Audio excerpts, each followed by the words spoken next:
All right, guys, today I'm taking you behind the scenes of my 4-month maternity leave with my second baby as a business owner who works from home. So we're going to talk about what my leave was like from a business perspective, what all I was still doing, how I unplugged from work, how my business did financially in those 4 months, and so much more. Plus on the personal level, what it was like going from 1 to 2 kids.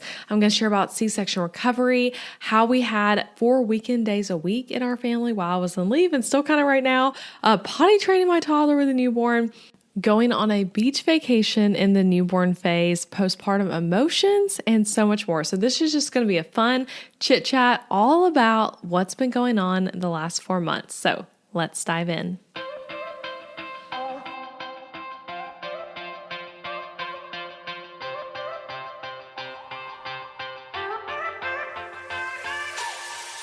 Hey guys, I'm Elizabeth McCravey, an online educator for entrepreneurs, website designer, wife, boy mom, and your host for the Breakthrough Brand podcast, the show that's all about pulling back the curtain on how to actually build a successful business. I don't skim the surface around here. If you want to dive deep into the nitty-gritty details of what it takes to run a sustainable business that fits your unique lifestyle while standing out in a crowd, then you are in the right place. I created a multiple 6-figure a year business in my early 20s, and now in my 30s, I'm still running that successful multiple 6-figure a year business on just part-time hours now as a working mom. I'm here to share everything I've learned and everything I'm still learning because I believe that the keys to building a thriving business should never be a secret. Here you'll find episodes that are actionable, direct, and fun, like friends chatting business over coffee, and a fresh, honest take on the reality of being an entrepreneur. If you're ready to master online marketing, website design, personal branding, mindset, time management as a busy parent, scalable and passive income, and business strategy, then this is the podcast for you. It's time to build your breakthrough brand. Let's do this. All right, I'm so excited to dive into this behind the scenes of my maternity leave with you. And I am doing something I literally never do right now, which is recording a podcast episode at night. It's so weird. I have the baby monitor here with me. It is 8:40 p.m. and I am quite tired. When we got both of the kids down for bed, it was like 7:40 and I was like, I had been planning to record this episode after bedtime because again, I never do that, but I was like, kind of want to try it. This felt like a good episode to just talk about after bedtime. And that felt really tired. And then I was like, I'm going to go up to my office, finish the outline, and then record. So here we are, something I never do, recording at night. So whatever time of day you're listening to this, I'm talking to you right before I'm going to go to bed and after I have the kids down. So anyway, I'm taking you behind the scenes though of my 4-month maternity leave and really excited about it. So let's talk about when the leave started. And then I'm kind of going to go all over the place back and forth between work things and personal things because it's all really integrated. And I'm sure once I get done recording this, I will think of 5 other things that I'm like, oh, I should have recorded that or I should have phrased that differently or something, but I'm just going for it here. So anyway, I started this maternity leave slightly before my due date, and I quit having meetings for work about 2 weeks before my due date, and that felt really good to me this time. So with Colin's birth, which is you didn't know, Ethan is my new baby. His name is Ethan Daniel McCravey, and he is the cutest, sweetest baby. I just love him so much. And Colin is my oldest, who's also just absolutely amazing. And he's about to, in a few months now, celebrate his 3rd birthday. But with his birth, I started my leave 2 weeks before my due date, and then he was a week late. And so I ended up feeling stir crazy in that 3-week period of kind of waiting for him to be born. And I ended up getting back into some work things because I did not have another baby. And I was just kind of what am I supposed to be doing? I ran out of nesting things to do. And so learning from that experience, I was like, I'm going to work a bit closer to the due date, but still give myself some time. And I really liked the way I did it this time. Basically, it was a week before the due date, in which he was born just a few days after his due date. But I'm not really working except maybe an hour or so a day and mainly focusing on just last minute pre-baby things and family bonding time. So in that time, I got a lot of fun one-on-one things with Colin done, a lot of really fun family time, and prepping for another baby. So you can hear Ethan's birth story actually on episode 265. It's a really awesome episode if you're just interested in a moving, kind of interesting birth story. I'd say go listen to it. It's 265. And on that one, I talk about my pre-baby maternity leave more in that episode if you want to hear that. So let's talk about though, once Ethan was actually born. So with Colin in his newborn season, right after having my first baby, I really struggled to unplug at first. And that did not happen with Ethan. When I say unplug, I mean unplug from work and just going. It was like I was trying to go from like 0 to 100 with Colin, and it just, or rather 100 to 0. And it just didn't work. I was still just like really, really amped up for work. And this time I felt like I unplugged really quickly. I actually was craving that unpluggedness. And I doubt anyone really noticed because people notice us less than we would think. But I posted a lot less than normal on social media mainly, and was not really showing up that much at all on my leave. So there would be weeks where I did a bit more, or days where I felt like, okay, I want to show up more. I have this thing I want to share. I'm going to post a story or post these photos or whatever. But mainly I felt like I just wanted that family time. I really just wanted to step away, and that was so good. And again, how it was different with Colin, I ended up ultimately with him as well in that newborn season, that maternity leave. I ended up stepping away really well too. But in like the first 1 to 2 weeks postpartum, I was still just sharing so much on social media about new mom life. And I even randomly ran a Labor Day sale on my template shop when Colin was like 3 days old. I literally was like, I'm going to do a Labor Day sale. And I'm just like, all right, Mom, hold the baby for like an hour and I'm going to go set all this up. And then I had a Labor Day sale going. I was like not feeling that way in this newborn season. So this time I was more like peace out work. And I may have also been able to peace out more easily because of having had a C-section and harder post-birth recovery the second time. So with Colin, my labor was really hard and long, but then recovery after that all was over felt really chill. Besides the fact that I had like a lot of pain in my arm from having the IV in for like 40 something hours. But besides that, it felt chill. But with Ethan, labor was shorter, ended in an unplanned C-section, and recovery was way harder. So that definitely would have affected too how I felt about work. Speaking of though, let's talk about C-section recovery. So C-section recovery, oh my gosh, it was so intense at first. That's what I will say about it.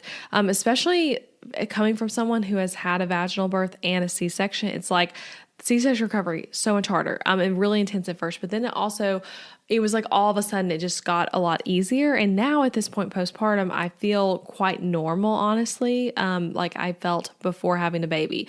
But not gonna lie, I had some deep moments of like absolutely defeated in how I felt in those first like 10 days or so. It may have even been longer than that.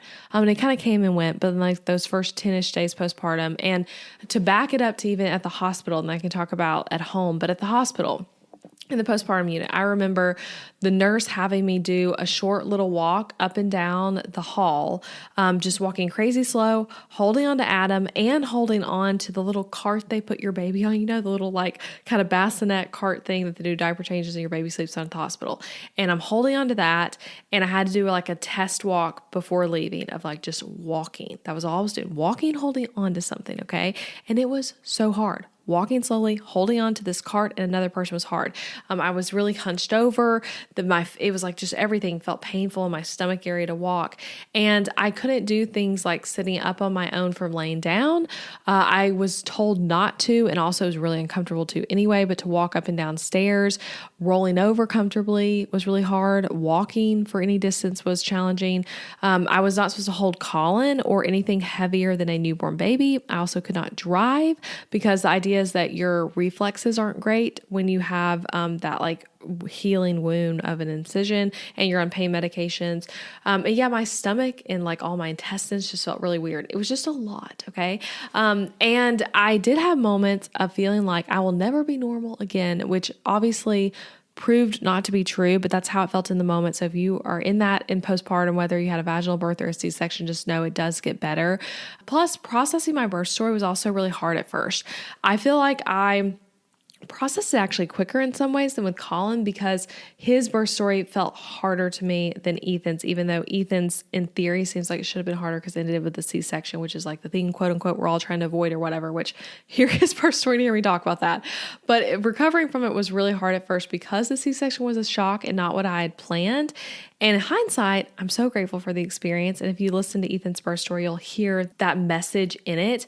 But it was a bit of like a mental whiplash and also like, wait, I was not planning for this kind of recovery. I have things like pad sickles in the freezer that I made that like now I'm not really using. And like, I'm trying to find like what C-section recovery stuff to buy. And that was confusing and a lot of learning stuff there. There's a lot of Googling and YouTube video watching happening for me in those early days. So when I was planning though though, the postpartum period and thinking about like, okay, what is it going to look like in this postpartum season? What do I want recovery to look like, etc. Before Ethan was born, I had actually decided I wanted to do something called the 5-5-5 rule, which maybe you've heard of that, maybe you experienced that, maybe you haven't, but there's different versions of it. But the one that I was like wanting to do, the idea is it's kind of 15 days, right? So it's 5 days in bed, 5 days around the bed, and then 5 days around the house. So like you're progressing through those steps in your recovery. I've also heard it 5 days in the bed, 5 days on the bed, and 5 days around the house. So different ways people say it, but that was the way I was thinking. It was 5 days in bed, 5 days around the bed, which just kind of means like, staying in your bedroom, and then 5 days around the house as your recovery. And then you can even say after that, like 5 days, like kind of close to home, like that sort of thing. And my doula, before knowing I'd have a C-section, when we were having like one of our later postpartum meetings, she had encouraged me and Adam, like, hey, y'all should do that. Have you heard of this? Y'all should do it.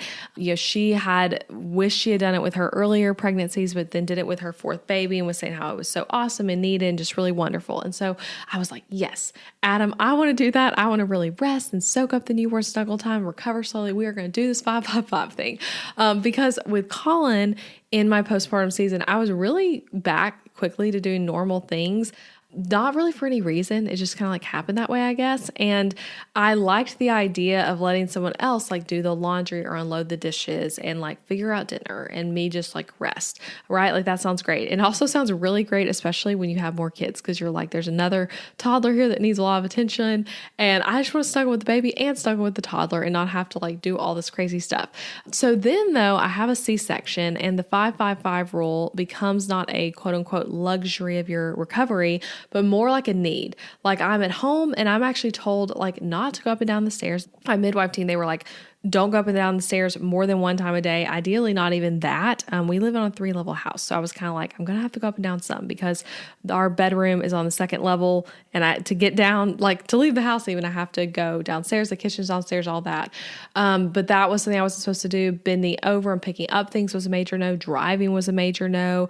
So yeah, it was like, okay, I can't unload the dishes. I can't do the laundry. I can't organize the new baby things. I can't be in charge of the meal, like whatever it was. I can't clean the house. But something about not being able to triggered me. And on like maybe like 6 or 7 days postpartum, I got really upset about not being able to do anything. And I also think I was getting like stir crazy in our bedroom. And things were feeling messy. And I was just like, I don't like this. I want to like be able to do stuff. And I honestly cried about it. A bit of like, those postpartum emotions combined with like recovering from a C-section, not liking being bedridden. And Adam reminded me that I had wanted this type of rest. He reminded me of that conversation with our doula, Kristen. And I can still picture us sitting in our bedroom with me crying, being like, I want to go downstairs, I want to do this, I want to do that. And him reminding me like, hey, we have family here who wants to help with y'all. I'm so grateful that we have great family support. That's something that like I do not take for granted and know was like huge in a lot of like what our postpartum season looked like. We had family coming to visit and staying with us, and family who wanted to help and like generally understood how to help. So anyway, he was reminding me like, hey, we have family there who wants to help. He wants to help because Adam is like a rock star dad. And then he reminded me that your body needs it. So just relax and remember that you wanted this rest. His little pep talk truly changed things for me. It was like, boom. Okay. I hear you. You're right. I remember that conversation. And in my tiredness and mental fog of recovery, I'm going to remember that that was the thing I said I wanted. And so after that, I really embraced the 5-5-5 thing well. And I would just encourage you, if you are someone who's in the postpartum season or you're going to have a baby soon, remember, you will have the rest of your motherhood journey to do the dishes, to go up and down the stairs 1,000 times a day, carrying a toddler and a newborn, 1,000 toys and all the things. You're going to have time to be responsible for laundry and dinner and grocery shopping. So like, just take the break, take the much needed break and embrace it, and like be okay with either letting someone else help you if you have the help, or like letting things like not go as well, like letting the house be messy, letting the laundry be unfolded and living out of like a basket of clean laundry that's not getting folded, or relying more on takeout and delivery and freezer meals. Like just let yourself relax because you have the rest of your time to do all the things. And so I'm really grateful that I embraced that and had a lot of those like sweet rest time. But also, again, like I said, it wasn't all just like cute and sweet that I feel great laying in the bed. It was like, no, like your body has been through a lot and needs this. And I think ultimately though, that time of like really embracing more time in bed, just getting up and walking a little bit, helped me recover quicker from my C-section. So some other things too that I did early on that I think helped with my recovery that I would say are especially good for a C-section, but also would have been good for a vaginal birth recovery. So one thing was doing diaphragmatic breathing, which you can Google that, look it up on YouTube. I actually found a really cool like C-section recovery plan that you could start really quickly, like 1 week postpartum kind of thing. And the first stuff you're doing is just certain types of breathing and like core work with your breath where you're just like laying there and breathing or sitting up breathing. And that's it. So it's not working out. It's literally just breathing. But that was really helpful early on because it's a really weird thing after a C-section especially. But again, this is also true of vaginal birth because you have to like connect your pelvic floor back to your breath. But with a C-section, it was like my intestines just felt so weird. So I remember, walking early on for like 5 minutes outside and I would feel winded, but it wasn't like a normal kind of winded. It was more like everything feels like it's in the wrong place in my body, kind of winded. And so this type of breathing helped me recover from that by like connecting my breath back to my body basically. So I cannot recommend that enough. And it feels like you're not doing anything, but you really are working. And if you're like me and you're feeling like you want to do something to help your recovery, that's kind of how I felt. Like I was enjoying all the resting. I was obviously enjoying the newborn snuggles. Like, gosh, I literally am like so excited. Ethan's getting older and love him at 4 months, but I'm like, oh, those sleepy newborn snuggles were the best. But I also felt like I wanted to like do something. And so this helped me feel like I was doing something. So anyway, I will actually link in the blog post for this episode to a plan I'd found online. It was such a random Google find. Let me actually look at it real quick. It was like,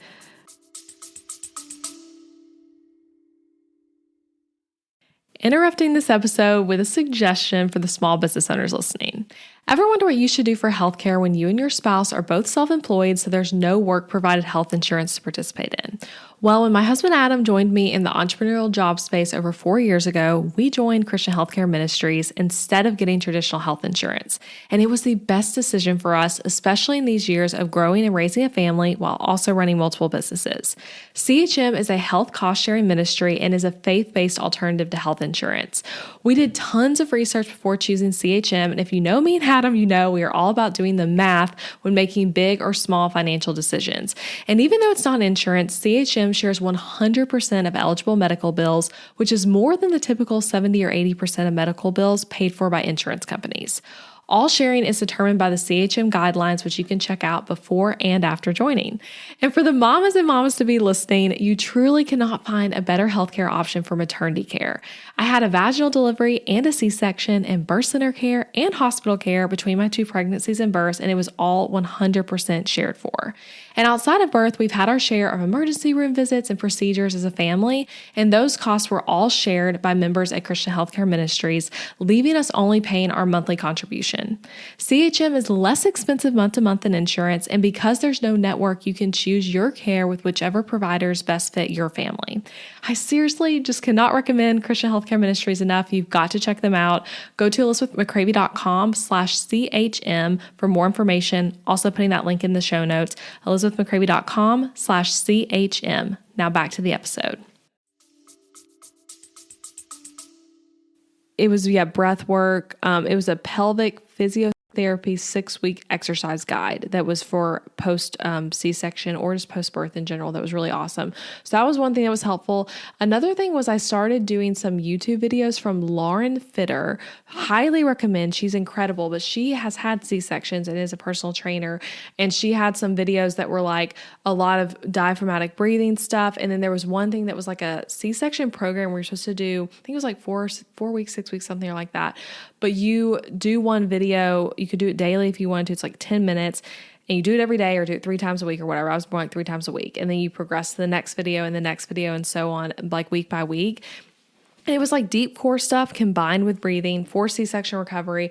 But again, it helped me feel like I was recovering faster, feel like I was doing something. I really enjoyed the breath work of it. And I think it helps my recovery. And again, with like 10 minutes a day, I was just literally like Ethan would be napping on the bed and like the snuggle me, and I'm just like laying on the floor doing this kind of thing.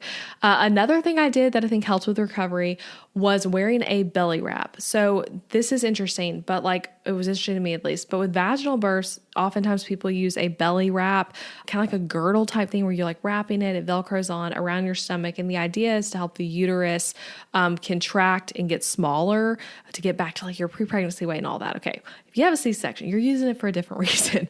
So I had bought one of those when Colin was a new baby to wear and never wore it because it's not very comfortable. I didn't really care that much and I never really wore it.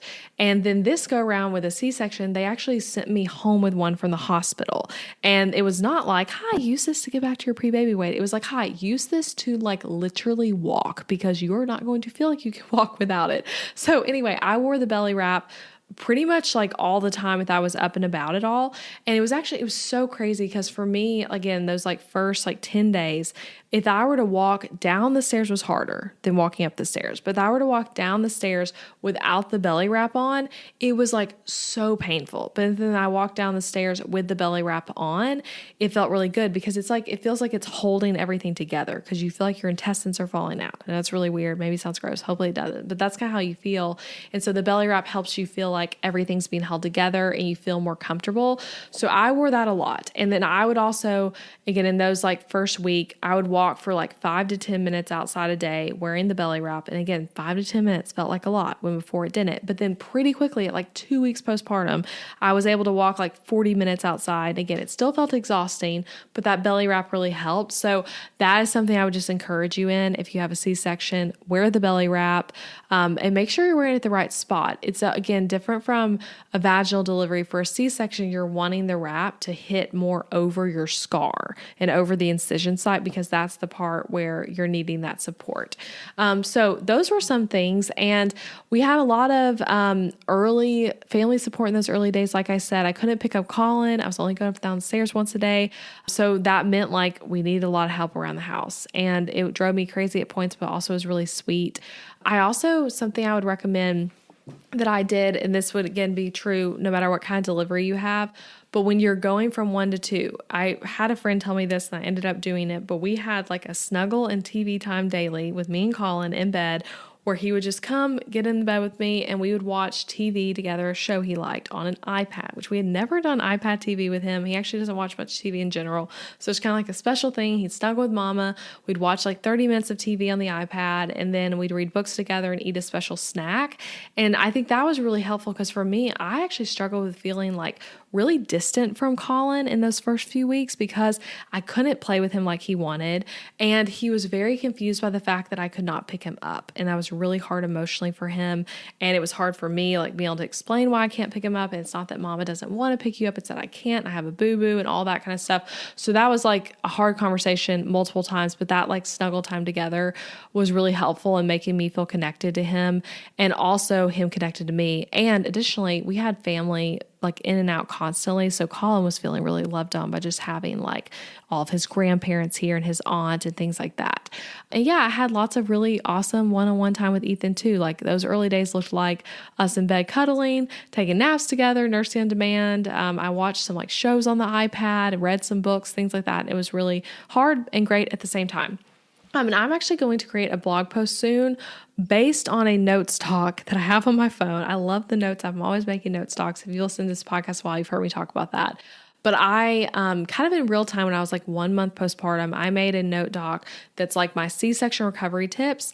And it has like links to products that were helpful, things that were like really helpful to me to remember in the early days, kind of what the recovery was like. And I made it when one of my close friends' sisters, she messaged me, was like, my sister's had an unexpected C-section. What tips do you have? What products would you buy?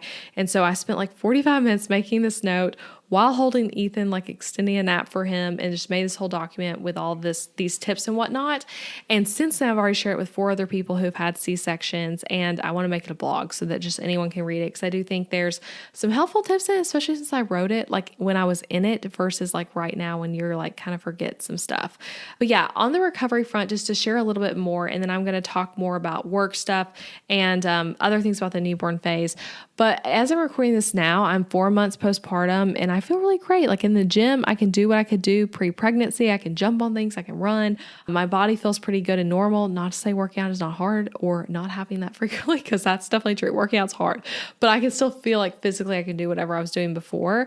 And the thing that mainly feels weird still is that my incision site where the scar is, it has like mainly formed now, still feels really weird. It feels actually like when I touch that area, especially above the incision, it feels like sandpaper. Like I don't feel the nerves there. And I've been told by some people I've talked to who've had C-sections that it can take years actually to get feeling back in that area on your body.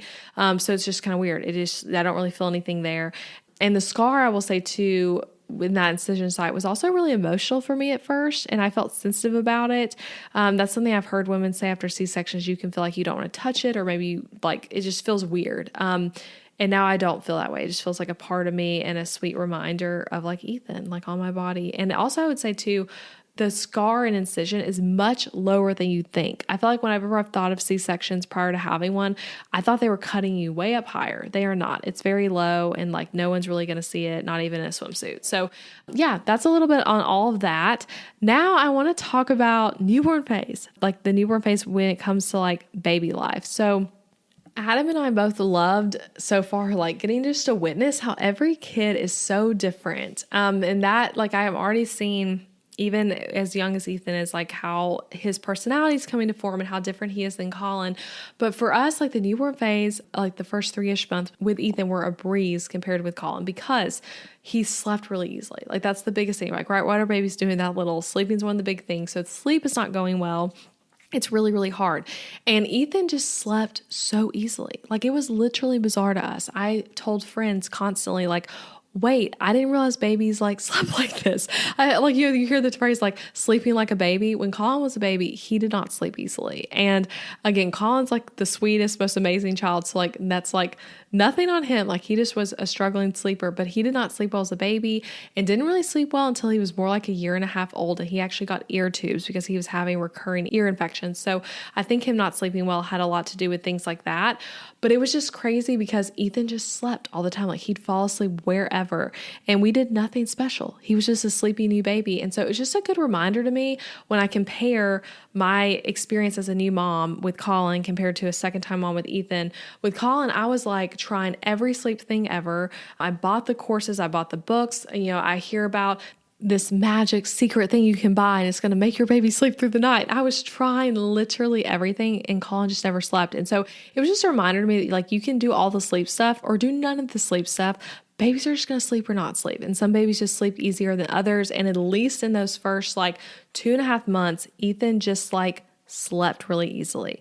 Like he would even just fall asleep like anywhere basically. And that's not to say he wasn't waking up in the night to nurse and eat, because he was, but like generally like sleep with him was just so much easier compared to how it was with Colin. So that was like a huge shock. Like someone actually asked me on Instagram when I was asking you guys what questions you wanted me to answer, what was one of the biggest like surprises going from 1 to 2 on like a super personal level that has nothing to do with like having 2 children. That was the biggest thing of like, wait, I did not realize baby slept this much. I had not realized that when I was in my newborn phase with Colin and had friends in their newborn phase that maybe their baby was really sleeping well. So anyway, that's kind of just funny thing there. But also I think some things felt easier because your capacity expands as you grow in your parenting. So like we are more skilled as parents after doing it once already. So when Colin was a baby, everything felt so new. Like everything was a first time experience and therefore sometimes scary and definitely way harder. So things like going out solo with the baby when it was Colin, like that felt challenging to me. I'm like, okay, like gotta make sure you have everything. Like you're kind of nervous. Like I felt that at first. Whereas now like going out with just one of them feels really easy. Like even going out with just Colin, that feels super easy. Going out with Ethan also feels easy. Like I'm just like, yep, I'm going to go out, go do this thing. Whereas it felt again harder when Colin was a new baby because your capacity expands. But also with that note of capacity expanding, right now going out solo with both of them feels hard to me. I'm like, you got to have a lot of stuff you got to make sure you have. Even just like solo parenting with both of them is really hard because it's like, Ethan needs a nap, but Colin also needs your attention to be taken care of. And like, there have been so many times where I've been taking care of them solo and I need to put Ethan down for a nap, and I try to set Colin up to like watch some TV, and I actually watch him on our security system from my phone, a little hack there because he's on a different level of the house. And so I can't really hear him or anything if he were to like move around or something. So I watch him on the security camera while I'm trying to nap Ethan. And then Colin doesn't like that. It's taking a while. And he comes up and wants to check on me and wants to help me put him down for a nap. And it doesn't work. And then the nap is like just really struggling to happen. And like, that's kind of life taking care of both of them solo right now. And it feels really hard, honestly. And I know my capacity and Adam's capacity as well is going to expand in that way. But that's just something I've noticed is just like the whole concept of your capacity expanding is such a thing when you go from 1 to 2. And then you also all of a sudden feel like having one felt a lot easier than maybe you even felt like it was when you only had one. So that's just kind of something that's happened. And then when I talk about sleep a little bit more, we are in a sleep regression right now. And Ethan's been in sleep regression since about 3 months old. So like we're kind of close to a month and a half of this, and I'm super tired. Like literally, I'm recording this right now. It's already 9:08 and I'm like, what's the night gonna hold? I don't know.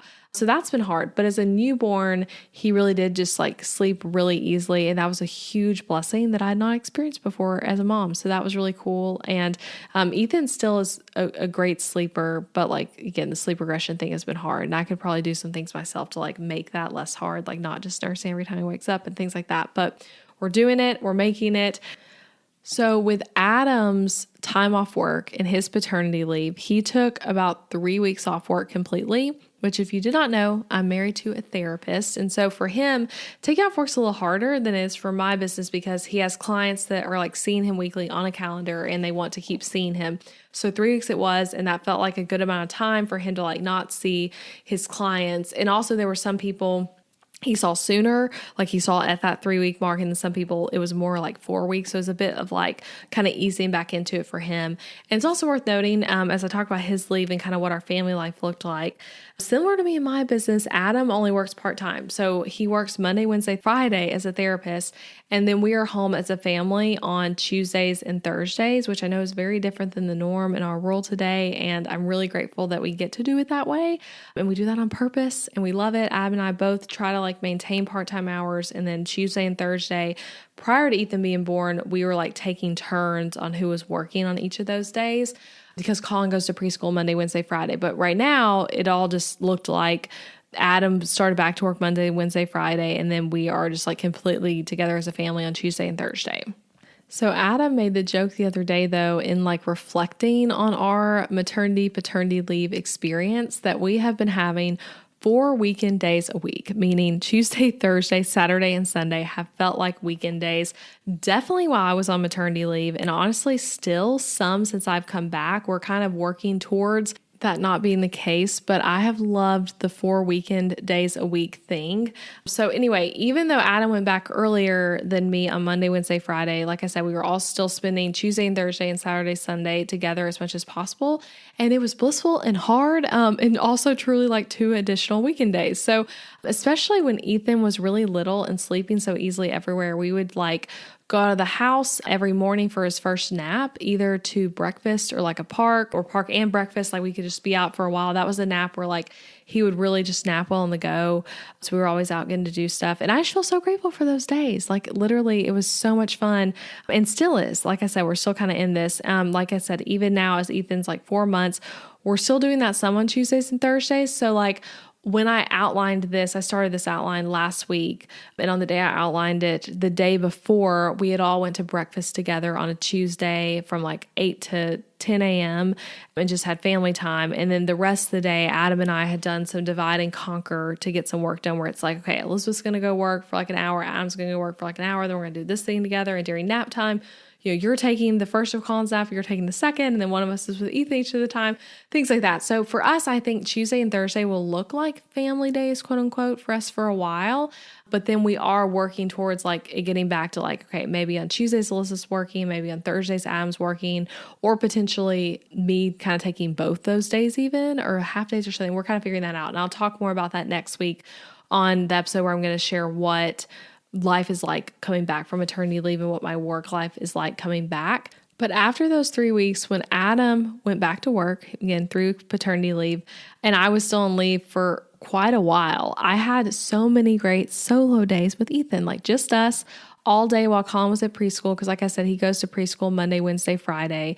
And so Colin's at preschool, Adam's at work, and it was just Mama Ethan time. And I just love it. I truly cherish those days. So some things I did that I want to share with you guys, because again, I want to encourage you, if you are having a maternity leave soon, embrace this stuff. Unplug from your business. Take a break. But here are some things I did that I wanted to make note of that were just really fun and special. And obviously, the majority of the time, I was spending things like figuring out how to feed this new baby and helping him nap and like doing tummy time, like the majority, or like resting myself, taking a shower when you have like 5 seconds. So obviously the majority of my time was spent doing things like that, but these were some fun things I did. So there were 2 different times where I watched Law & Order SVU in the middle of the day while I held Ethan for a nap on the sofa, because he did the best and still does with contact naps. So when he was really little though, he could like just nap in a completely well lit room with the TV on. So I'm like laying down with him, watching TV on the sofa, super cozy.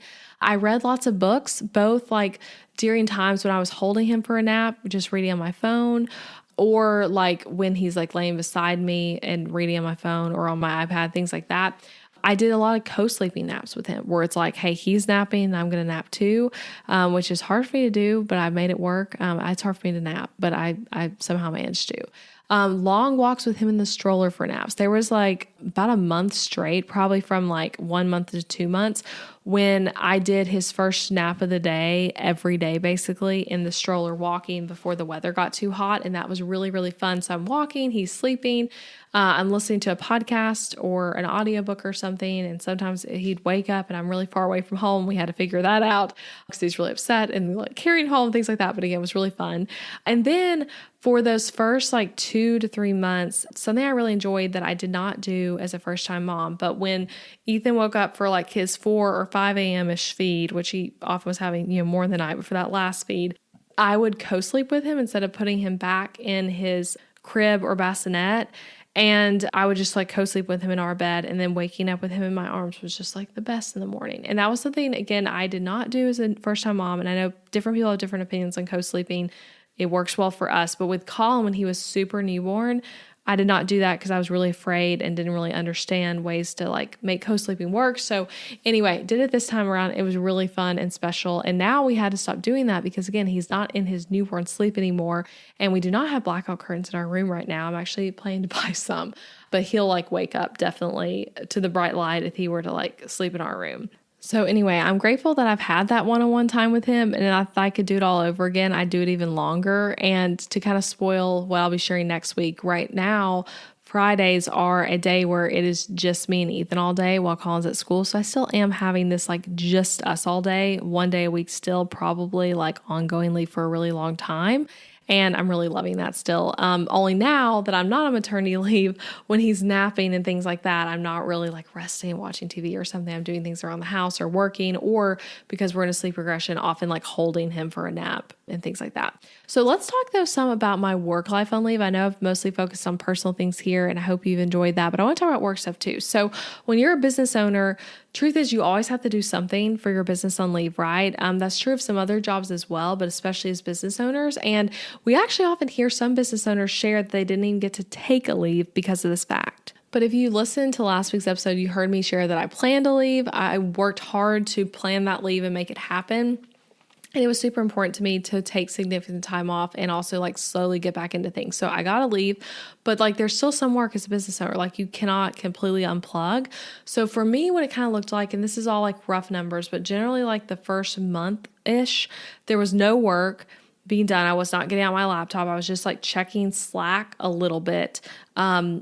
often daily, at least once a week, and sometimes getting in my inbox, honestly, out of a bad habit of just opening my inbox too much, but mainly just checking Slack. And then also Tuesday is my whole leave was always a day that I would do something for the podcast, because Tuesdays are when the Breakthrough Brand podcast airs. So I would typically post about on social media, and then we would send out an email to my email list. If you're not on my email list, you should go to elizabethmccravey.com/tools and opt in for something to get on the list.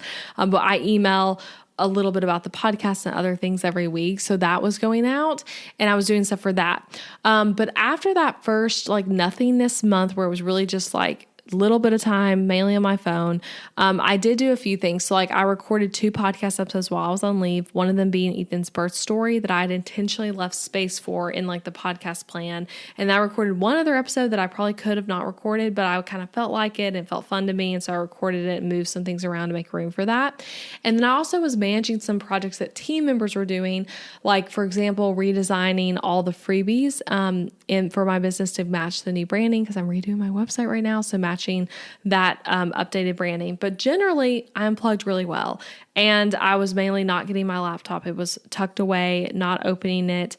And autoresponder, a big just tip I would have is having an autoresponder on your email or emails if you have a lot of them. But that always made me feel so content. Really just cannot recommend that enough, because I, like I said, would open my inbox out of curiosity, out of habit. Sometimes you're on your phone a lot with a new baby because you're, feeding them and you're just sitting there a lot of the time holding them for naps or something. So I would often just open my inbox, and I would see emails sometimes that felt like, oh, I want to I should respond to them. They need to know I'm on leave. They need to understand why I'm not responding. And my autoresponder took care of it for me, at least for the time being. And so that was always nice. Just that I got a message I felt like I needed to respond to, be like, okay, the autoresponder handled that. And then additionally, if it wasn't to my personal email, because that's why I had the autoresponder on, my team member, Stacy, who is the customer support manager for my business, she was in the inbox and helped a lot too. She was managing everything while I was gone. Shout out to Stacy. She's the best. But there were also, with that being said, some opportunities and things I missed out on because of being out of office, which is totally fine. But the autoresponder was a must. Something else cool about my business that's probably also true of your business if you're listening and you have a similar online business to mine, but you can do so many things easily from your phone anywhere. So while I only got out my laptop for an hour-ish, one time a week after a month-ish of not really touching it, I would be able to reply to my team members on Slack. I could post on social media. I could look over an email that came through and things like that, all on my phone.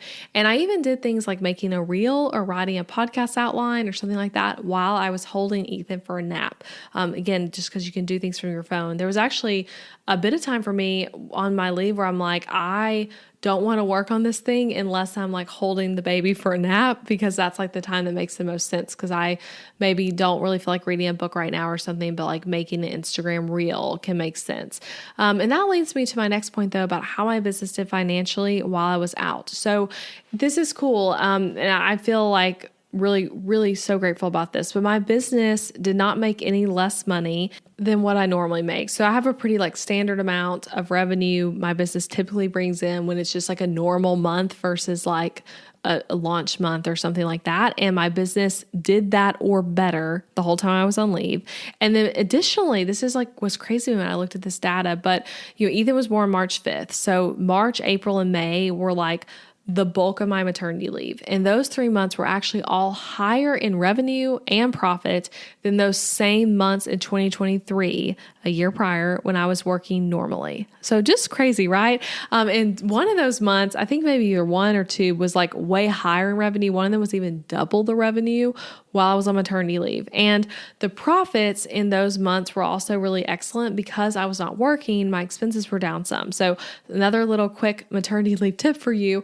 But if you have, I would just look through your subscriptions before you start your leave and see if there's any subscriptions you could pause because you will not be using them. So for me, 2 examples of this, I paused my subscription to Zoom and Calendly, which that totaled up to around 150-ish in savings over the course of my leave. And there's some other ones I paused as well that were more significant savings, but that's something just to look out for. Is there anything that you aren't going to be using that you would be able to pause? I also wasn't having any big special expenses going on, which helped the overall profits to be higher because of being out of office.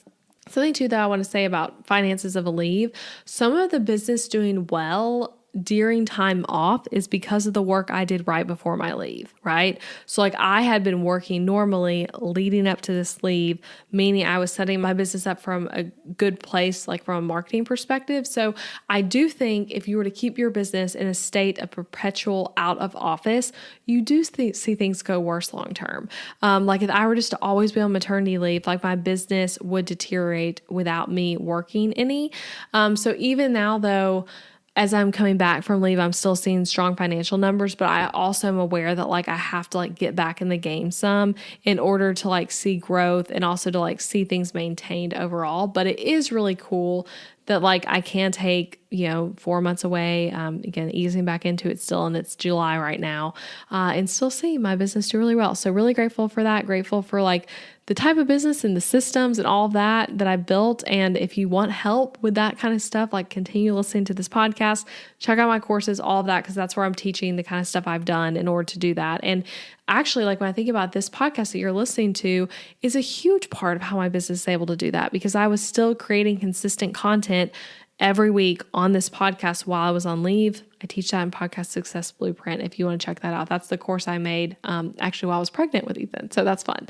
Also to note though, on the business front, unplugged from work, I just want to say this, as I've been saying, I was unplugged from work. That does not mean I did not know what was going on in my business. That doesn't mean that things weren't still happening in the business or that I wasn't coming up with new business ideas. So I actually while on leave, started outlines for podcast episodes that I need to record and like basically outline generally in my notes app. I came up with new website copy ideas for my new website I'm redoing. I came up with a new course idea and like worked on like starting to like decide, okay, what would be the like lessons in it and things like that. And I also had a lot of new dreams and visions for my business while I was gone that were just really inspiring ideas that honestly come to you from like not sitting in front of a computer all day anymore and being more unplugged. So that was really cool. So being like out of office doesn't necessarily mean your brain is completely out of office. But at the same time, generally, I was just focusing on family life, which I'm still mainly focusing on right now and is really cool and special. So some other things that happened on leave. I got 2 things to share with you, and then I want to share some things that surprised me about going from 1 to 2, and then also some like particular hard moments from this postpartum season. But first thing, this is crazy. We went to the beach on a beach vacation, a family trip, when Ethan was like right at almost 2 months old. And I highly recommend it, at least from my experience. I know everyone's, again, like I said earlier, everyone's newborn season is so different, but we had originally started talking about taking a family trip this year as something we do in the fall. Like when Ethan was a newborn, me and Adam were like, yeah, we should do that like in like September, October or something. Because like we can't do that with a new baby. We have to wait till he's older, right? And then one night, Adam and I were talking about this beach trip vision, and it hit me. Right now is the best time to go because I'm on maternity leave. Ethan was as easy as he was ever going to be with sleeping, which was so true to date at least. And then Adam was back to work, but like had a lot more flexibility at that point because he was very newly back. And it was also early summer before beaches got crowded. So we were like, yes, let's do it. Let's go to the beach. And we actually went from idea to booking a house to stay in just like 3 weeks later. So the trip happened really quick. And the vacation, I mean, it's called trip, I guess, when you're traveling with kids because it doesn't feel fully like a vacation, but it was truly incredible and just so fun. It was Colin's first time to see the beach and he absolutely loved it. It was obviously Ethan's first time to see the beach too. And I'm sure he didn't really appreciate that much, but was like along for the ride kind of thing. And we stay in a beautiful beach house in the watercolor community in Seaside, Florida, which is like our favorite spot there. And it was just so nice. Like Adam and I would stay up late after we put the kids down and we would like have drinks on the porch, or we also had our own private swimming pool there, which was really like nice too for after bedtime. So you can like really utilize the house. So we would do that. We went to the water pool and like beach club area.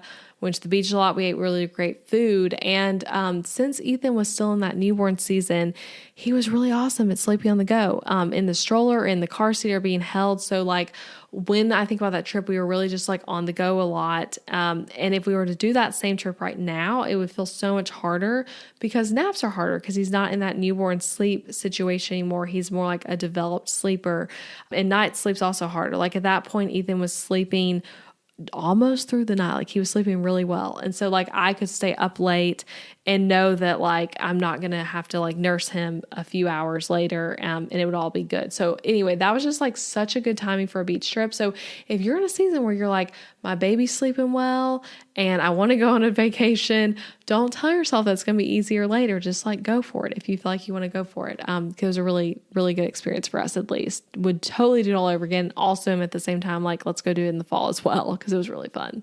Another like interesting maternity leave thing. So like what was I doing when I was not working? So a few weeks after that beach trip, we decided to do potty training with Colin.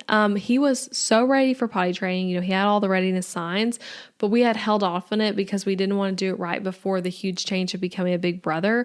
So I was like, okay, I'm going to wait till Ethan's like a little like 1 or 2 months old to go for this. And so I will say it was hard. Potty training was intense with a newborn and toddler, but it was also like so the right timing. And like, it was almost similar to like C-section recovery in a way where it's like with potty training, it was like the first like 3 days felt really hard, really intense. And all of a sudden it just got easier and it clicked for him, and things went really well. And it was a nice thing to do while I was on maternity leave. And if you're curious, we did the Oh Crap potty training method. So we read that book as an audiobook, and I really loved it. I feel like it worked really well. So would totally recommend that. But that was something else we did on leave. We also found and hired a part-time nanny while I was on leave. So that was something that was important to us. And like, again, was like a little project where I was posting in Facebook groups on care.com and things like that, trying to find someone. We interviewed a few people, but I wanted to do that while I was on leave before I was like, okay, hi, I'm ready to start back to work. And like, now we need help and we don't have help yet. So that was really awesome. And I'll talk more about that next week, about our awesome nanny and finding her and like what my working life situation is looking like with having her help with Ethan. Because she's part-time, she's just 2 days a week. But that was something that was like so helpful and awesome that we got that figured out while I was on leave. So let's talk about what has been surprising though, of going from 1 to 2, and I'm going to talk about some hard stuff and we'll kind of close out. But surprising things. First thing, I would say how much more confident I feel as a mom the second time through. That has been surprising to me because I guess I just didn't realize I had that confidence in me, maybe. I don't know. I've just felt more confident this second time through. Another thing that's surprising is how sweet Colin is and how great he's adjusted to being a big brother. I feel like I was told to expect it to be harder than it actually has been. And I will say with that, we did a good job, I think, of preparing him for like what to expect with a new baby. We read a lot of books. One book series I would really recommend, one of the books is called My New Baby, and there's some other ones in the series you can look up on Amazon. I can also try to link to in the blog for this episode, but we read books like that all the time that he was so obsessed with, basically for like the point I got pregnant all the way until like Ethan was here. And I think that really helped him adjust. Also like giving him jobs to do the help with the baby, making sure he got a lot of attention as well, all of that. But he like has adjusted so well to being a big brother, and he loves Ethan so much already. And I'm just like stoked for when Ethan can actually play with him, because right now everything is like Colin being like, baby Ethan, watch me do this. And then it's like Ethan's just like staring in amusement at all the crazy stuff Colin does. So I'm like, it's gonna be so cool when they can actually just play together. So that's something that's been really cool and was surprising to me. Another thing that's surprising, oh my gosh, and for you guys who, when you become a second time mom, like I think you'll get what I'm saying, but like you appreciate the newborn baby phase and all the phases so far. I feel like I'm going to continue to feel this way more because you visually see how fast it passes by, because you're looking at your toddler or your older children or whatever daily, and you're being like, what? In like a year, in 2 years, 3 years, whatever it is, they're going to be like this. And so that's been constantly in my head in this newborn season. Like, I'm like, oh my gosh, it flies by so quickly. Like, you know, Ethan's 4 months old right now, but before I know it, he's going to be almost 3 like Colin, and talking and jumping on things and like a full conversationalist and all this kind of stuff. And so it's like, it makes you appreciate it more, I guess, because you're able to like visually see how quickly things do change. And that's both like inspiring when things are hard and you're feeling really exhausted, but also like makes you just appreciate where you're at.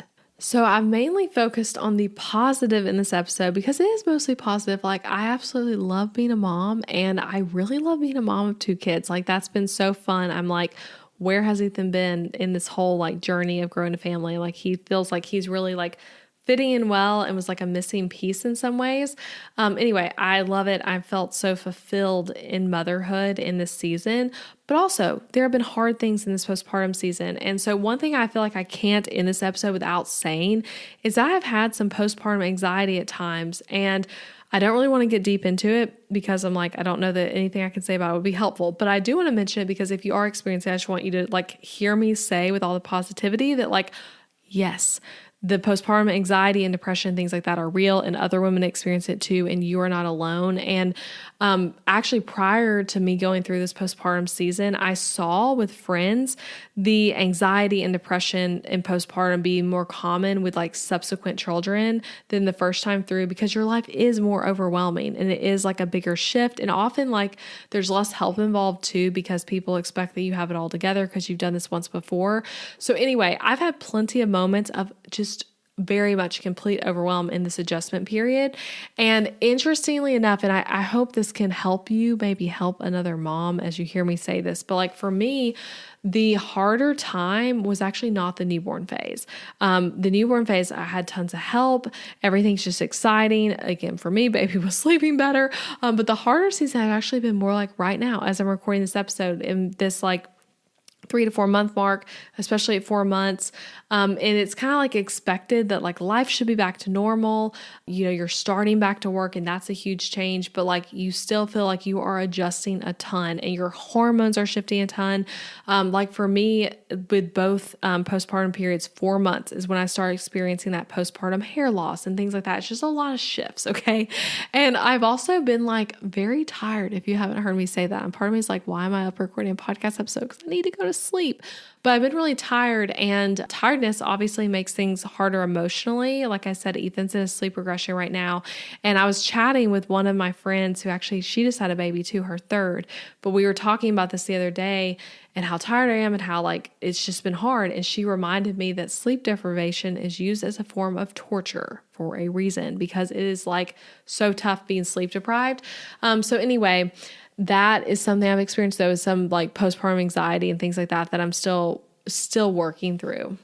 And I'm not sure if they'll be helpful or not, but I thought I'd go ahead and share anyway in case it is helpful to someone. But things that have helped me with that would be getting ready for the day. That's always something that's helped me, especially as someone who works from home. It can be really easy to just like never get ready for the day, and not do your makeup, just like all like kind of just like wear casual clothes all day. That's helped me to like get ready some. Also talking about it with people like a therapist or like your spouse and friends, and like being plugged in with other moms is helpful, and making sure you just remember that you do not have to do it all, because again, it like there's so many hats we wear as moms, especially when you're in that mode of, if you are a working mom, like going back to work while maintaining all the things that you're trying to figure out in this postpartum season, it can feel really overwhelming. So just reminding myself I don't have to do it all, and prioritizing, as cheesy as it sounds, things like self-care has been really helpful to me. So maybe that's helpful to someone, but I just wanted to share that because I don't want it to sound like everything's just rosy when it's not. And that's been something that's really hard for me that, again, I am still working through, and it's so different day to day. Like, again, I feel like I'm rambling now, but like with Colin, I did not experience that at all. So it's just been really different experiencing some of that anxiety this go around. So anyway, that's it. Oh my gosh, this was a longer episode than I thought it was going to be. Thank you so much for listening all the way to the end. And I said this at the beginning, but that was obviously not extensive to everything that has been happening. I didn't even talk about like breastfeeding and things like that, or so many other topics, but these are things that I thought would be most interesting to you all. And I'll probably turn this off and go to sleep and be like, oh my gosh, I should have included that thing on this episode. But that's the main stuff. And next week, for like the third part of this like maternity leave installment, I'm going to talk about what work life is going to look like for me going back, what my new normal will be for this season, because y'all, our business and our lives are so seasonal. So I had my season of business before becoming a mom. I had my postpartum newborn season with Colin on maternity leave. I had like first year with him, and then I had more of a routine for like 2-ish years. And now I'm into a new season again. So I'm going to talk about what that's like, talk about finding a nanny, why we are doing childcare the way we are and what that looks like, projects I'm working on in the business, and other like heart things around motherhood and work that I've just kind of been feeling lately. So come back for that. And again, if you missed it, last week's episode 275 was about planning my maternity leave. So if you're curious about any of that, of like how I plan maternity leave as a business owner so that I can really unplug, go listen to that episode. And also, like I said earlier, Ethan's birth story is also on the podcast. I'm trying to remember what episode number that is, but I linked to in the show notes as well. So anyway, thanks for listening and letting me chat with you about all this. And I hope this was helpful in some way to you, whether it's to help you personally or to help you help another mom. But thank you so much for listening, holding space for me to talk about all this. And any relevant links I mentioned, I will put in the blog post for this episode.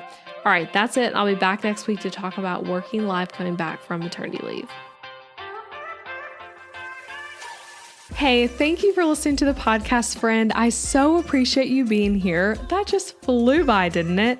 If you want more Breakthrough Brand, you have to join my free Facebook community for podcast listeners, where you can connect with like-minded business owners and go deeper on what you learn on this podcast. Go to elizabethmccravy.com/Facebook to request to join the free group. I cannot wait to connect with you there. Again, that's elizabethmccravy.com/Facebook to access the group. Also, if you love this episode, leaving a rating and review for the show wherever you're listening, or sharing this episode with a friend is a great way to support this podcast. I appreciate it so much. Again, thank you for listening, and I'll be back next week with another episode.